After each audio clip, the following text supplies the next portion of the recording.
Hindi na raw itutuloy ni Ombudsman Jesus Crispin Remulla ang paghiling niya sa Senado na ipatupad ang dismissal order na inilabas noong 2016 laban kay Senador Joel Villanueva. Tinawag niya itong secret decision ni Remulla na itinanggi naman ni dating Ombudsman Samuel Martires. Balitang hatid ni Salima Refran.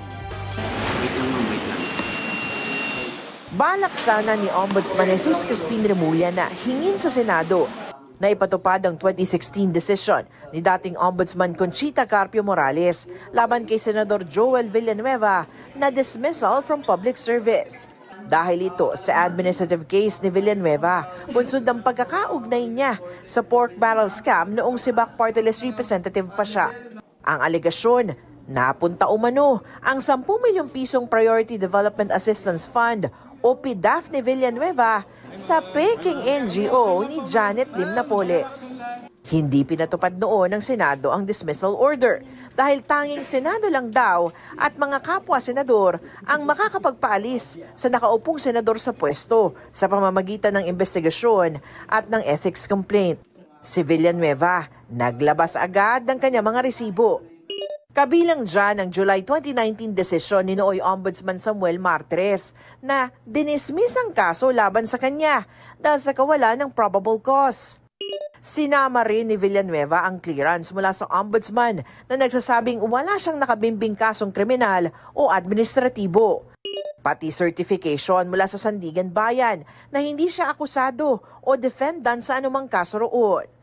May official transmittal letter din si Villanueva mula sa Ombudsman noong 2019 na nagbibigay abiso sa Senado na ibinasura na ang kanyang kaso.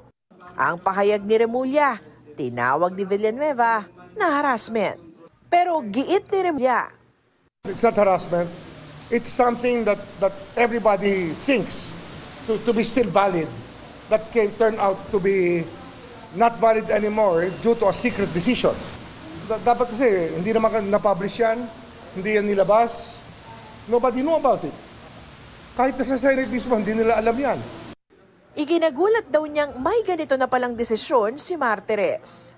I was confronted with a decision signed by former Ombudsman Martires dated July 2019. Lumabas lang siya nung sinabi kong may gagawin ang Ombudsman tungkol dyan.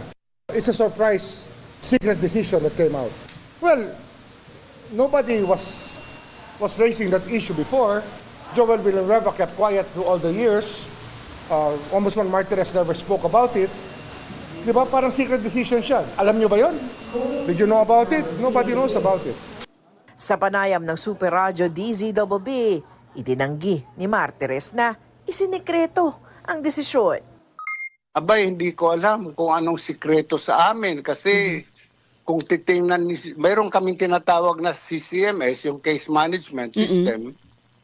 Pag yung kaso ay nare-release, napupasok yan sa system eh.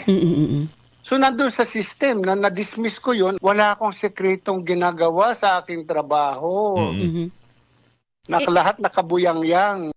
Ayon kay Martires, naghain si Villanueva ng motion for reconsideration laban sa desisyon ni dating Ombudsman Morales pag-upo niya bilang Ombudsman noong 2018.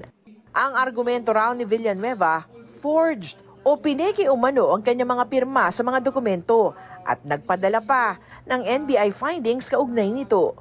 Inilagay lang daw ang pangalang Villanueva sa request ng Buhay Party List, kayong hindi naman siya miyembro ng party list na ito. There is no evidence on record na yung pera na tanggap ng Buhay Party List ay napunta kay Senator Joel Villanueva. I dismissed both cases, criminal and administrative cases. So doon sa kaso, doon sa administratibo na sinasabing dismissed from the service, ni-reverse ko yon at dinispis ko yung administrative case. Si Remulla, pag-aaralan raw ang desisyon na ito ni Martires. Hindi na siya susulat sa Senado. Nagbago na yung premises natin. I think that it's something that